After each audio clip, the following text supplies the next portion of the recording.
Bismillahirrahmanirrahim. Assalamualaikum warahmatullahi wabarakatuh. Alhamdulillah wa syukurillah. Wala hawla wala quwwata illa billah. Asyhadu an la ilaha illallah wahdahu la syarika lah. Wa asyhadu anna Muhammadan abduhu wa rasuluh. Allahumma salli wa sallim ala Muhammadin sallallahu alaihi wasallam wa ala alihi wa ashabihi ajma'in. Amma ba'du. Alhamdulillah, sore ini kita bisa melaksanakan taklim jelang buka puasa bersama, insyaallah. Salawat serta salam semoga tetap terlimpah kepada Nabi besar Muhammad sallallahu alaihi wasallam, istri-istri beliau, para sahabat dan semua kaum muslimin yang mengikuti risalahnya. Bapak Ibu yang dirahmati Allah Subhanahu wa taala, pada kesempatan kali ini kita akan membahas mengenai puasa dan pembinaan pribadi. Sebagaimana sudah masyhur di kita semua bahwasanya puasa adalah wajib bagi setiap muslim. Hukumnya wajib, kecuali bagi yang tidak bisa, seperti uzur, sakit, menahun, ataupun yang sejenisnya, itu pun ada nanti membayar fidyah. Bapak Ibu yang dirahmati Allah Subhanahu wa taala, para imam, takmir masjid, tokoh masyarakat, alim ulama, yang dirahmati Allah Subhanahu wa taala, kita berdoa kepada Allah Subhanahu wa taala semoga majelis ilmu ini bermanfaat untuk dunia dan akhirat kita dan selalu diberkahi Allah Subhanahu wa taala. Dalam hadis yang diriwayatkan oleh Imam Al-Bukhari dalam bab berpuasa, bahwasanya orang yang berpuasa disyariatkan untuk senantiasa mengendalikan diri. Maka puasa yang dilaksanakan di bulan puasa ini juga termasuk madrasah atau pondok atau kawah candra di mukanya orang-orang Islam dalam satu bulan penuh itu. Keistimewaan bulan puasa yang di dalamnya ada ibadah yang dilaksanakan full satu bulan. Ya puasa itu. Kalau sholat itu kan paling 5 menit ya. Subuh 5 menit, zuhur 5 menit, asar 5 menit, maghrib 5 menit, mungkin ditambah zikir-zikirnya jadi 10. Isya juga begitu. Itu sebentar bila dibandingkan dengan harian kita yang 24 jam. Adapun puasa dilaksanakan full satu bulan penuh. Dalam hadis disebutkan, Bismillahirrahmanirrahim, Haddatsana Abdullah bin Maslamata an Malikin an Abi Zinad an Al-A'raj an Abi Hurairah radhiyallahu anhu. Saya bacakan beserta sanadnya atau isnadnya, bahwasanya dari Abu Hurairah radhiyallahu anhu, anna Rasulullah sallallahu alaihi wasallam qala, bahwasanya Rasulullah sallallahu alaihi wasallam bersabda. Ini Abu Hurairah yang mendengarkan. Qala as-siyamu junnatun fala yarfus wa la yajhal wa in imru'un qatalahu wa syatamahu fal falyaqul inni shaimun. Bahwasanya puasa adalah perisai, bahwasanya puasa adalah benteng. Fala yarfus, maka bagi orang yang melaksanakannya, orang yang melaksanakan puasa, fala yarfus, janganlah berkata-kata rafas, janganlah berkata-kata kotor, wala yajhal, dan janganlah berbuat hal-hal yang menunjukkan kejahiliahan. Wa inimru'un qatalahu, apabila ada orang yang mengajak berperang, ada orang yang mengajak berkelahi, wa syatamahu, atau ada orang yang menghina-hinanya, membuli-bulinya. Kalau kita menggelendengi mungkin ya, menghibahinya. Biasanya orang yang dibuli, orang yang diribahi, apabila ribahnya itu sampai kepada yang bersangkutan, biasanya itu seneng apa marah. Nah, gitu ya. Manusiawinya itu nggak suka, marah, gitu kan? Nah, atas dasar apa digerendengi kan? Gitu. Nah, hal-hal yang seperti itu yang bisa membuat sakit hati, maka kata Nabi, fal yaqul, katakan saja inni saimun marratain, 2 kali. Walladzi nafsi biyadihi la khulufu famis saimi atyabu 'indallahi ta'ala min rihil miski. Demi jiwaku yang berada di tangannya, kata Nabi, sungguh bau mulut orang yang melaksanakan puasa itu lebih wangi baunya di sisi Allah Ta'ala daripada minyak wangi kasturi atau minyak wangi misik waktu itu. Minyak wangi misik itu di zaman itu disebutkan adalah minyak wangi yang paling wangi. Kalau sekarang minyak wangi yang paling wangi apa? Slax. Nggih, niku nggih. Casablanca mawon kalah nggih, Pak nggih. Casablanca mawon kalah pun niku. Yang baunya tidak bilang bisa 3 hari. Nah, masya. Dan ini orang yang berpuasa dimuliakan oleh Allah Subhanahu wa taala, bau mulutnya lebih wangi dari minyak wangi yang paling bagus sekalipun. Nah, padahal kalau nyatanya kita bau mulut kita itu baunya enak kenapa bukan? Sangat. Masya Allah. Tapi Allah memberikan kemuliaan kepada orang-orang yang berpuasa, bahwasanya bau mulut orang yang berpuasa di sisi Allah lebih wangi. Ini merupakan iming-iming bentuk kemuliaan kepada para shaimin, kepada orang-orang yang berpuasa. Ya taruku ta'amahu, dia meninggalkan makannya, wa syarabahu, dan juga minumannya, wa syahwatahu, dan syahwat-syahwatnya.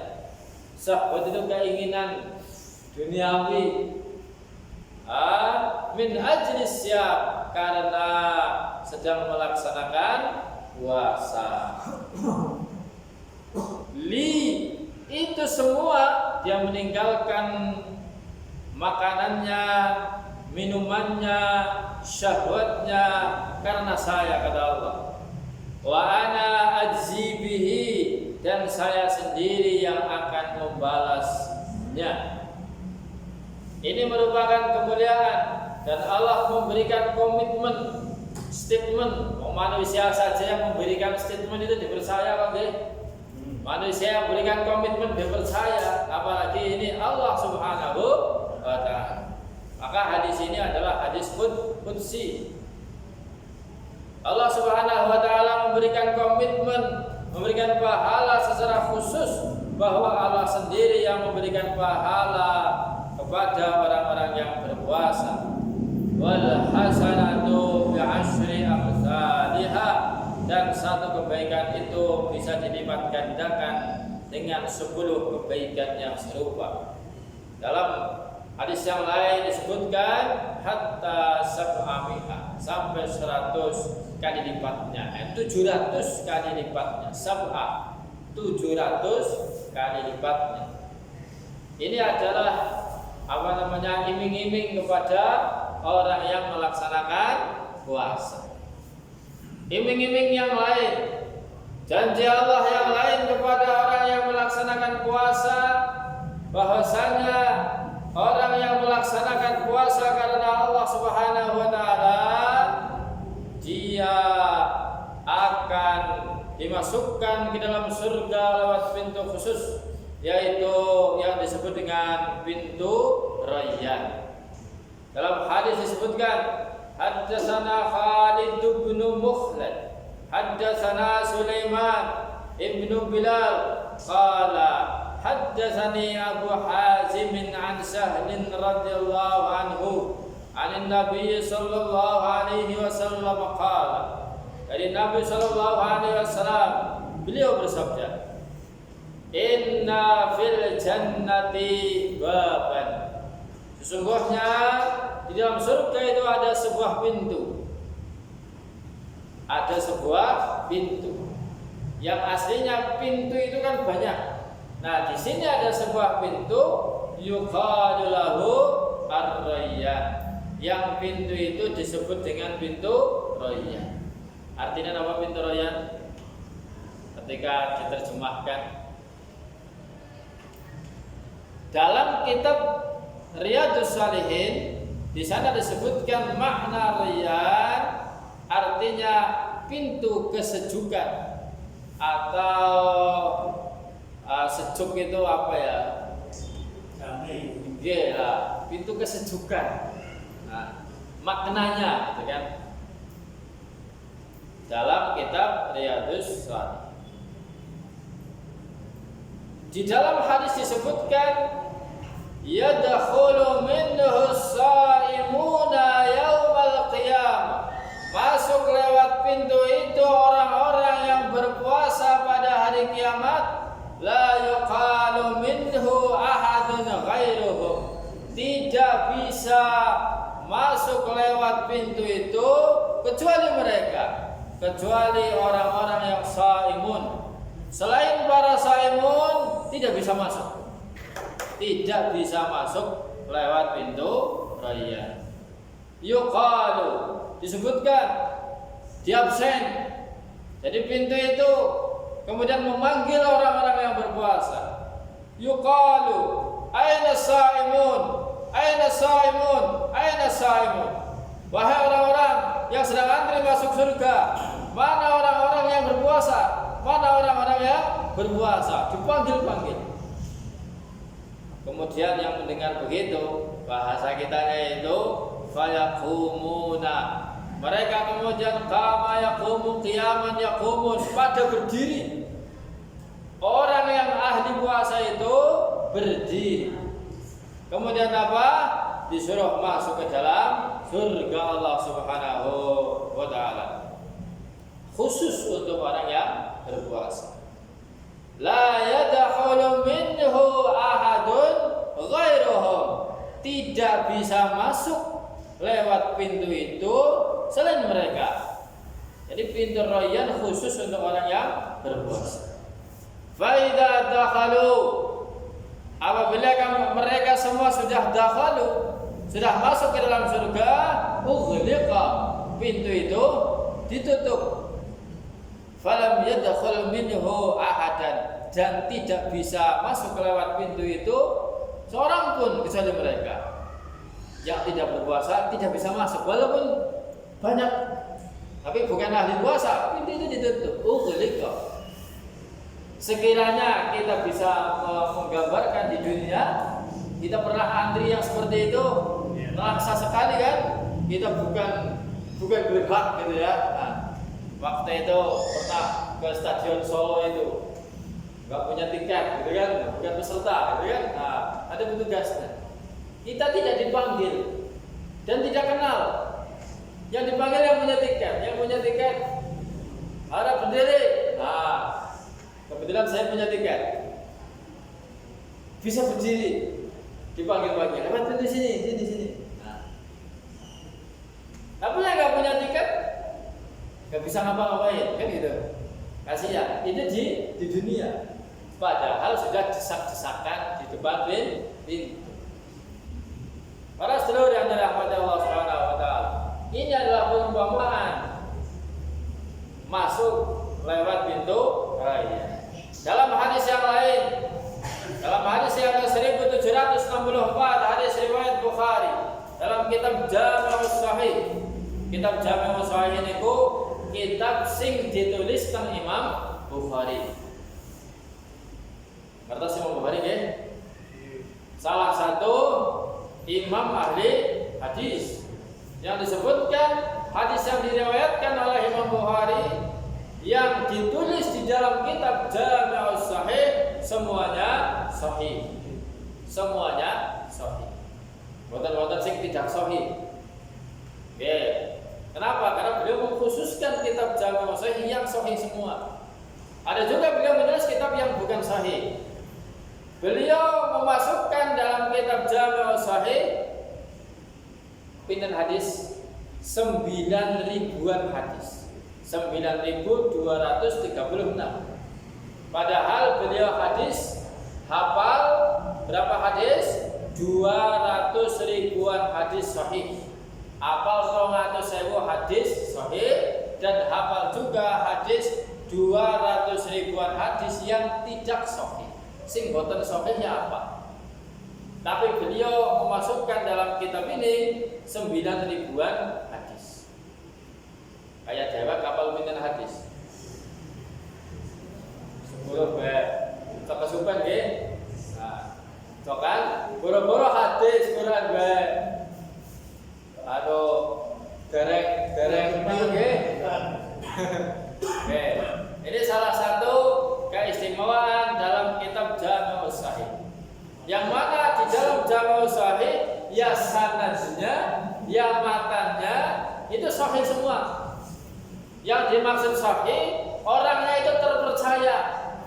Hadis itu kan yang diucapkan oleh Kanjeng Nabi, yang dingendikakan Kanjeng Nabi, yang ditakrir Kanjeng Nabi. Nah, Imam Bukhari itu bukan menangi Kanjeng Nabi, sekitar tahun 49 Hijriah.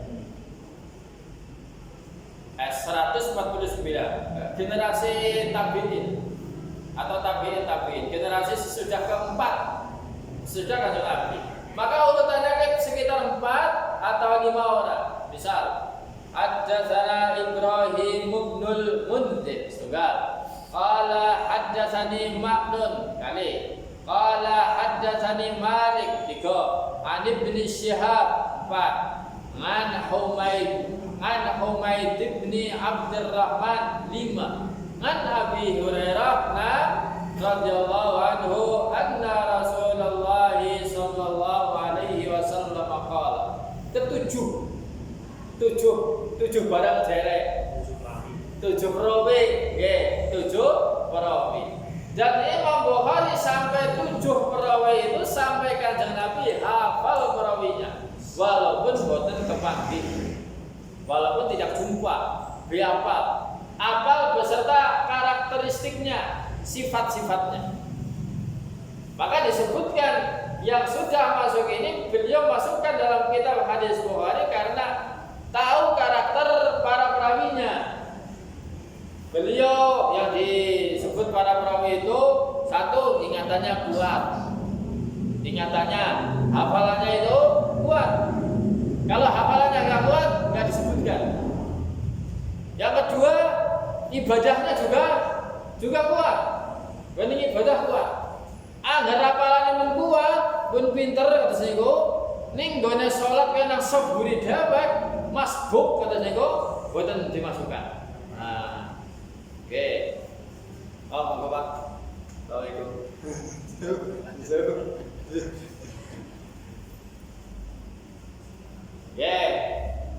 Termasuk tidak pernah berdusta. Jadi guru-guru para perawi yang disebutkan oleh Imam Al-Bukhari tidak pernah berdusta, boten nate nglombok. Suatu ketika Imam Bukhari mencari sebuah hadis sampai negeri Syam. Karena belum tahu rumahnya, beliau sempat bertanya-tanya ke sana kemari. di mana rumah Syekh Fulan, di mana rumah Syekh Fulan.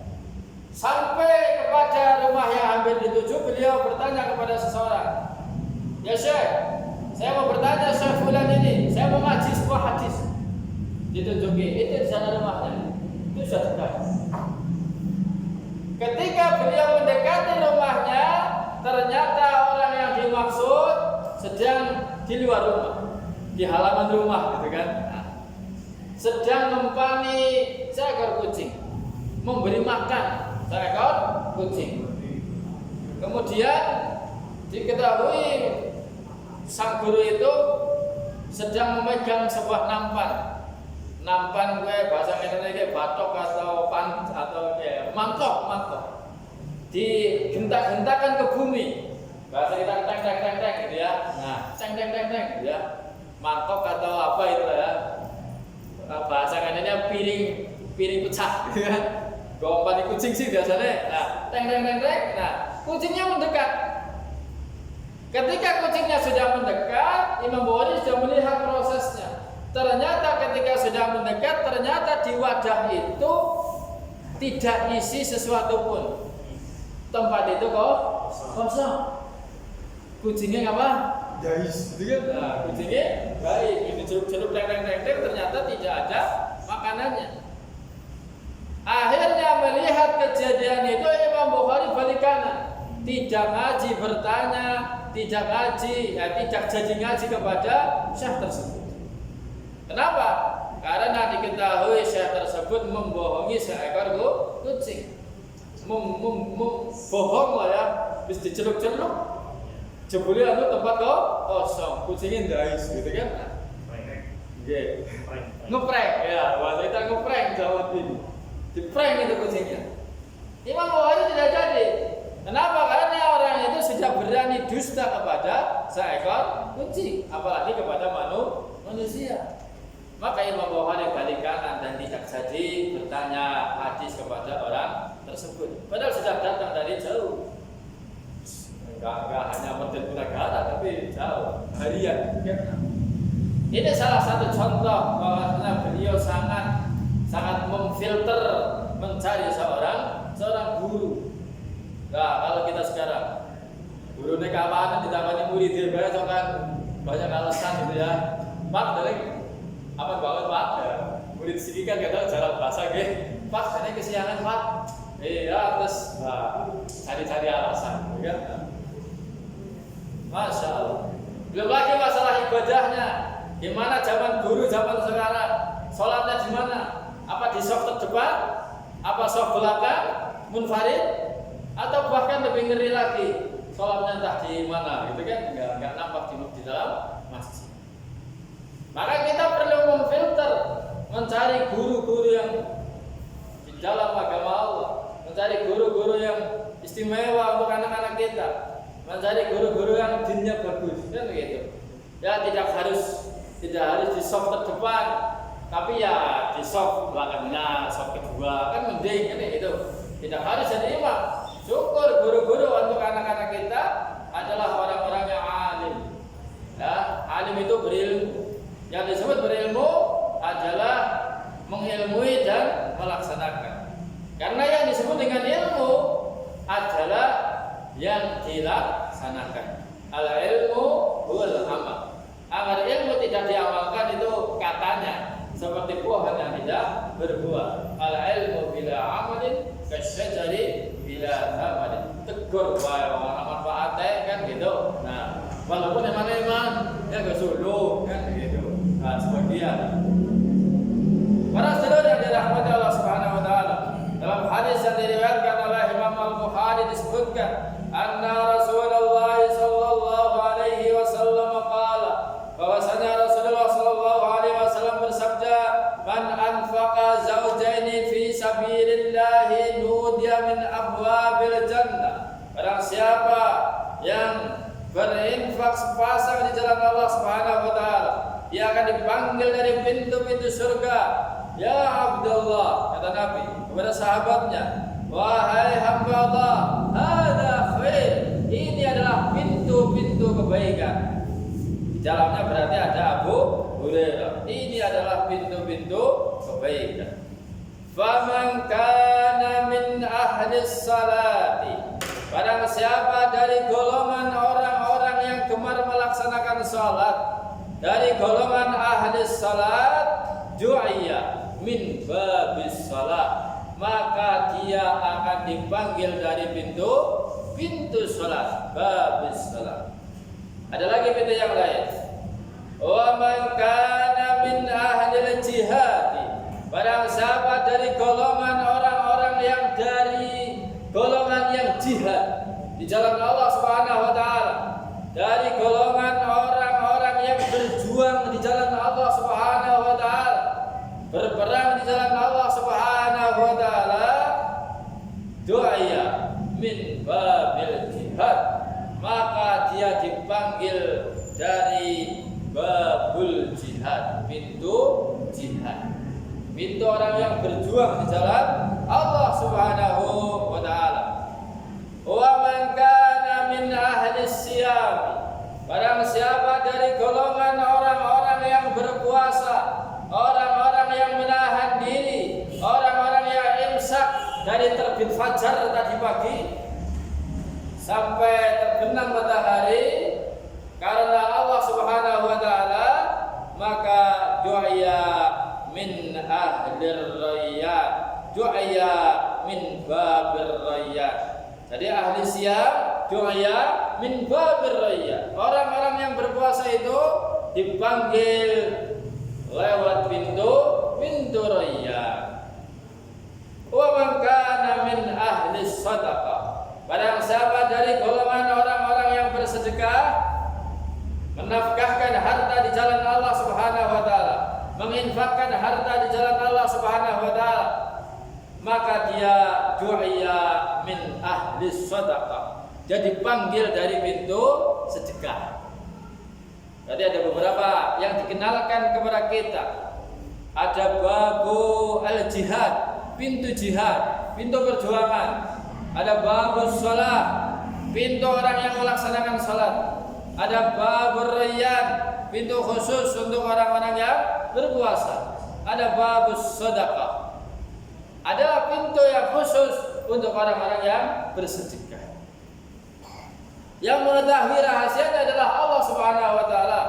Hanya kita kadang diberi bocoran, puasa yang seperti apa, salat yang seperti apa, sedekah yang seperti apa yang diterima Allah Subhanahu wa taala. Jangan-jangan puasa kita rusak karena kita suka ghibah, suka ngomong itu apa ya? Membicarakan apa? Kejelekan orang. Bisa saja menjadi apa? Menjadi rusak puasa kita. Atau kita suka marah-marah, bisa saja jadi rusak puasa kita. Termasuk orang yang bersedekah, bisa saja sedekah kita rusak karena kadang-kadang kita apa? Kadang membuat kerusakan sendiri. Menyebut-nyebut infak kita, menyebut-nyebut sedekah kita, apalagi kalau banyak.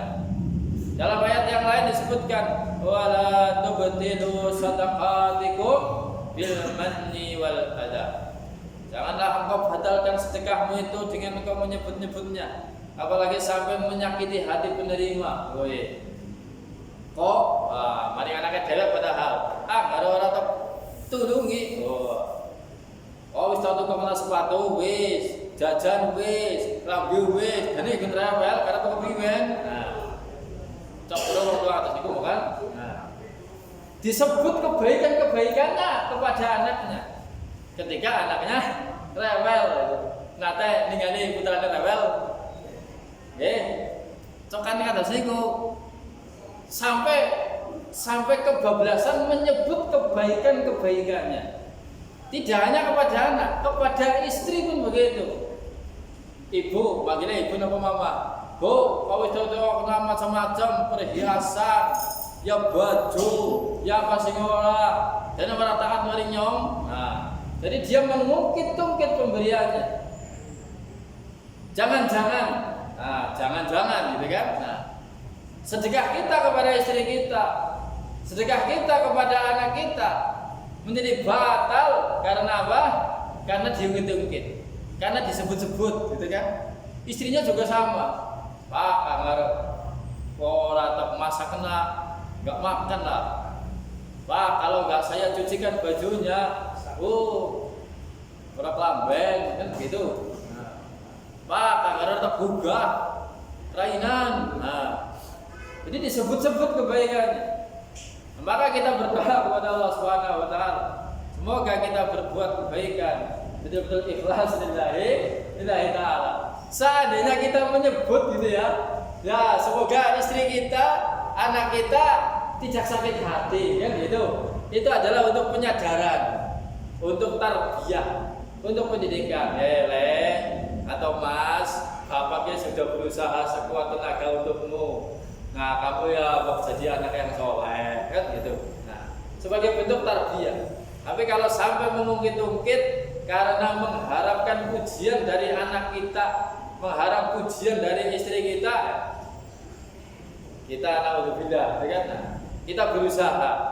Maka harus sering-sering kita perlu mohon maaf kepada keluarga kita, kepada istri kita, kepada anak kita. Ini kan termasuk karakter pembinaan diri, pengendalian diri. Yang mana pengendalian diri ini, pembinaan diri ini akan menular kepada orang-orang terdekat kita. Kalau orang terdekat kita itu kan keluarga, istri dan anak, bukan orang yang lain. Maka ketika melihat karakter seseorang, yang patut ditanya pertama kali itu kan istrinya atau putranya. Bapakmu piye nama kan gitu. Oh, bapak itu bagus, rajin ngaji, rajin sholat, jam 2:30 sudah bangun, sholat malam, puasanya ya oke, gitu kan? Akhlaknya oke. Istrinya lebih paham lagi. Karena apa? Karena istrinya yang sehari-harinya beserta bapak atau beserta suami itu. Bahkan istrinya mengetahui tatkala bapaknya duit kalau bapaknya orang duit. Agar sering mesem berarti gitu duit di bapak ya kan gitu. Ini kok orang mesem barang malah. Nah berarti agak orang duit emosian maning. Nah ibunya kertas cok atas niku nggih. Nah ibunya paling ngertos biasanya. Maka bagaimana kondisinya ketika sedang marah suaminya ya istrinya ibunya paham banget ya kan begitu. Maka disitulah pendidikan keluarga. Maka seorang bapak, seorang suami juga diberi kewajiban untuk membina apa? Membina keluarga. Dalam surat At-Tahrim Allah ngendika Bismillahirrahmanirrahim. Ya ayyuhalladzina amanu qu anfusakum wa ahlikum nar. Wahai orang-orang yang beriman, jagalah dirimu kata Allah, wa ahlikum dan anggota keluargamu nara dari siksa api neraka. Besar Mas. Video Anis. Kepada moga enak kok. Ada sarapnya.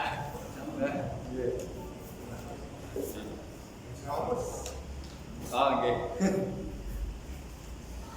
Jadi kewajiban membina tidak hanya kepada diri kita persis, tapi juga kepada siapa?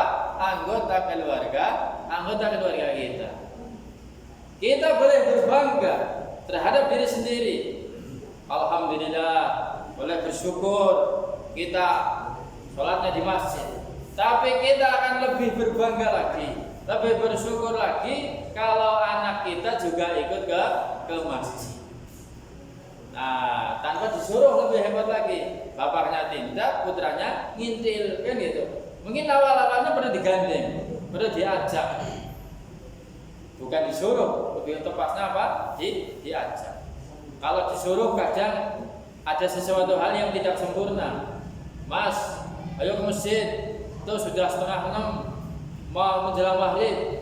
Tapi bapaknya yang ngendikan mandi juga belum, masih selendokan anduk. Kira-kira anaknya yang diperintah gimana? Pasti tidak 100%. Walaupun berangkat ke masjid, tapi akan berbeda halnya ketika bapaknya juga sudah siap berangkat ke masjid, berangkat bersama gandengan maning. Lebih romantis kan gitu. Nah, semoga ketika bapaknya tidak nyuruh, Mungkin bapaknya tindak atau bapaknya ada kepentingan, anaknya sudah dengan kesadaran sendiri berangkat ke masjid. Faqala Abu Bakr radhiyallahu anhu, berkatalah Abu Bakar, sahabat Abu Bakar radhiyallahu anhu ketika diterangkan oleh Rasulullah sallallahu alaihi wasallam tentang pintu-pintu surga. Ada babul jihad, ada babus sedekah, ada babur rayyan, ada babus salat. Abu Bakar berkata kepada Kanjeng Nabi sallallahu alaihi wasallam, berarti di forum itu ada Abu Hurairah, ada sahabat yang lain, ada Abu Bakar. Yang disebut di sini Abu Hurairah, Abu Bakar, Abdullah. Abu Bakar bertanya kepada Kanjeng Nabi, "Bi abi anta wa ummi ya Rasulullah, ma ala man du'aya min tilkal abwab min darur." Sungguh ya Rasulullah, demi bapak dan ibu, pintu-pintu itu adalah pintu-pintu yang sangat penting, pintu yang darurat. Fahal yud'a ahadun min tilkal abwab kulliha, apakah mungkin seseorang itu akan dipanggil oleh pintu-pintu itu semua? Baik pintu jihad, pintu sholat, pintu rayyan, pintu sedekah, apakah akan dipanggil lewat pintu semua? Apakah ada orang yang bisa seperti itu? Qala Rasulullah sallallahu alaihi wasallam. Rasulullah sallallahu alaihi wasallam kemudian menjawab, "Nah, sangat mungkin." Lanjutnya, "Wa arju an takuna minhum." Dan saya berharap, kata Nabi, an takuna minhum, engkau, kepada Abu Bakar, saya berharap engkau termasuk dari golongan orang-orang yang dipanggil oleh semua pintu kebaikan tersebut, pintu jihad, pintu salat, pintu rayyan, pintu sedekah. Para sedulur yang dirahmati Allah Subhanahu wa taala, pintu-pintu kebaikan itu semoga kita juga berdoa kita termasuk yang seperti Abu Bakar, ya pinter sholat, ya pinter puasa, ya pinter jihad, juga pinter sedekah. Kita akan bahagia sekali apabila dipanggil lewat banyak pintu itu, bila dibandingkan dengan tidak dipanggil oleh satu pun. Gini Ustaz, ada setengah stadion ya, setengah stadion itu pintunya pinter banyak. Kalau nggak punya tiket, nggak bisa masuk. Agar kenal mending, agar kenal, Pak Agus, lewat pintu sini saja nih, pakai tiket, gitu kan? Penjaganya kita, gitu kan? Nah, Stadion Morden kebetulan misalkan, gitu kan? Nah, ini kita kasih tiket, kan gitu. Wah, bahagia sekali, masuk. Tapi misal tiket juga nggak punya, nggak bawa, penjaga pintunya juga tidak kenal. Penjaga pintunya kurang kenal. Tidak ada yang ame-ame. Waduh, di dunia saja melangsa sekali, kan begitu. Jangankan mau nonton bal, gitu kan, sing seneng. Sing seneng jangankan 20.000 kelas Morden, nanti sing setengah juta kelas Jakarta mawon berangkat, kan begitu. Belum ngebisnya, belum makannya dan lain sebagainya. Masya Allah, sampai jol-jolan. Bahkan di Malang itu stadion mana itu sampai ya kan, sampai terkena musibah. Masya Allah. Padahal bayarnya mahal. Kan itu. Belum lagi yang VVIP, belum lagi yang kelas biasa. Masya Allah, sampai berdesak-desakan. Nah, bagaimana dengan kita berusaha semaksimal mungkin untuk mendapatkan tiket surga? Nah, semoga kita mendapatkan, ya syukur-syukur semuanya. Maka kita semoga bisa mempunyai ibadah yang menjadi unggulan. Ibadah kita unggulannya apa? Sedekah kah? Atau sholat kah? Atau puasa kah? Gitu. Idealnya kita mempunyai ibadah apa? Ibadah unggulan. Ya termasuknya pilihlah salah satu, gitu kan? Mungkin ada pertanyaan, Ustaz, puasa yang seperti apa? Sholat yang seperti apa? Apalagi sedekah yang seperti apa? Yang bisa memasukkan ke dalam surga. Kemarin saya membaca masih dalam kitab hadis, walaupun engkau melaksanakan yang wajib-wajib saja, sholat hanya yang wajib, tatawu'nya kalau engkau mau saja, sedekah yang wajib, yang tatawu engkau yang mau saja, sikilem tok. Siam yang wajib saja, sing tatawu siam sunnah juga, kalau mau saja, itu akan memasukkan engkau ke dalam surga. Berarti disebutkan seandainya puasa sing wajib tok, berarti puasa apa? Ramadan tok. Terus ada pemale, salat sing wajib tok, subuh, zuhur, asar, maghrib, isya tok. Sunnah yang turun, ya ngerpas pada gasing ya salat sunnah sebelum subuh. Maghribnya bubar salat maghrib yang turun tok, gitu kan? Puasa wajib, salat wajib. Terus sedekah wajib, zakat napa niku? Fitri tok, zakat fitrah tok. Sing infak ya arang-arang lah, anu langka kan begitu. Itu saja sudah berhak masuk ke dalam surga selama tidak melaksanakan dosa besar. Sebutkan juga dalam hadis as-salawatul khamsu, salat yang 5 waktu, bainal jumu'ati ilal jumu'ah, min Ramadan ila Ramadan. Salat 5 waktu dari Jumat 1 ke Jumat berikutnya, Ramadan 1 ke Ramadan berikutnya, akan menghapuskan dosa-dosa semuanya selama orang itu tidak melaksanakan dosa besar. Walaupun nun sewu boten tobat. Nah, ini dosa cilik, syaratnya dosa kecil. Dosa kecil nun sewu bukan berarti menyepelekan dosa kecil. Dosa kecil akan terus-terusan juga jadi dosa besar. Nah, misal dosa kecil, gerendengi, nyolong sandal, mencuri sesuatu dan lain sebagainya, walaupun tidak sempat taubat, masih bisa harapan diampuni nah Gusti Allah Subhanahu wa taala.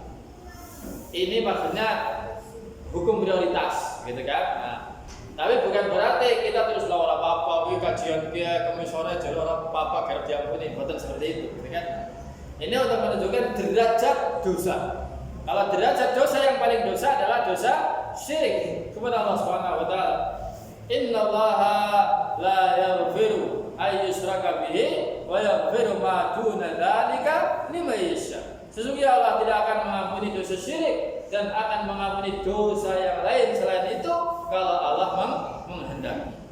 Nah, maka ketika ada urutan prioritas dosa yang paling besar adalah dosa syirik, dan itu akan diampuni kalau bertaubat kepada Allah Subhanahu wa taala. Oke. Niki bukannya jam 17 pinten nggih? 50 atau 52? 10 menit lagi. 10 menit lagi. Oke, nanti 5 menit lagi kita akhiri untuk kita proses ya. Nah, proses berjalan. Oke. Jadi semoga apa-apa yang kita kaji kita sudah mengetahui. Yang pertama adalah apa tadi? Yang kita bahas di awal waktu, bahwasanya puasa merupakan bentuk pembinaan kepada diri sendiri.